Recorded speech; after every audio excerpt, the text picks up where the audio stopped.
مسلم league نون کے مرکزی رہنما خواجہ سعد رفیق کس جماعت میں جا رہے ہیں اور کون سی پارٹی میں شامل ہو رہے ہیں؟ الیکشن سے قبل سابق وزیر اعظم شاہد خاقان عباسی، مفتاح اسماعیل سردار جو خیبر پختونخوا سے تعلق رکھتے ہیں، انہوں نے شمولیت اختیار کر لی اپنی جماعت بنا کر۔ مہتاب عباسی سمیت کئی رہنماؤں نے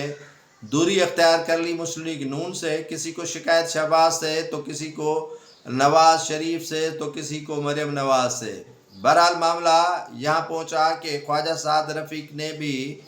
پارٹی قیادت کو میسیج دیا کہ اگر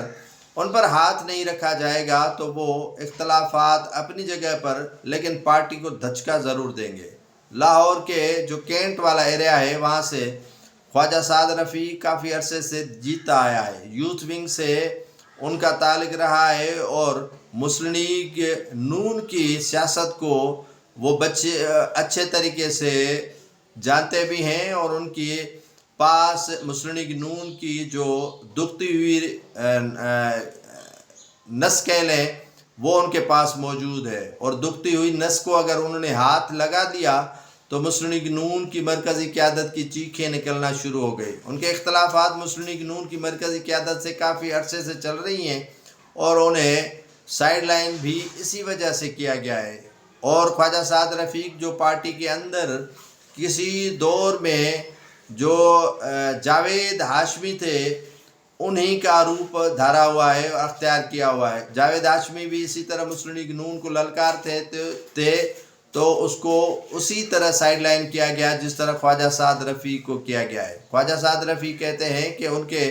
جو مطالبات ہیں وہ اگر نہیں مانے گئے تو پھر وہ آزاد ہیں اور کسی بھی جماعت میں جانے کے لیے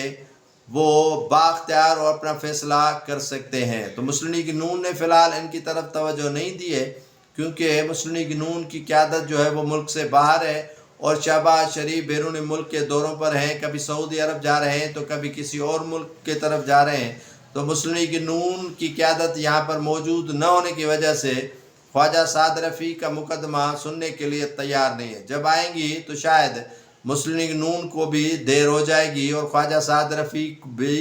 چاہ رہے ہیں کسی چلتی ٹرین میں سفر کریں، اور چلتی ٹرین جو ہے وہ یا تو پیپلز پارٹی بن سکتی ہے یا مسلم لیگ نون بن سکتی ہے یا جو ہے وہ پی ٹی آئی بن سکتی ہے۔ مسلم لیگ نون سے تو وہ اتر چکے ہیں کافی حد تک اور پیپلز پارٹی میں وہ جانا نہیں چاہتے ہیں کیونکہ پیپلز پارٹی سے کافی ان کے والد کے اختلافات رہے اور والدہ نے بھی انہیں منع کیا تھا کہ پیپلز پارٹی کی سیاست کبھی بھی نہیں کرنا اور مسلم لیگ نون کے ساتھ جڑے رہنا۔ اب خواجہ سعد رفیق کیسا فیصلہ کرتا ہے یہ آنے والے دنوں میں، اور نواز شریف کی وطن واپسی اور مریم نواز کے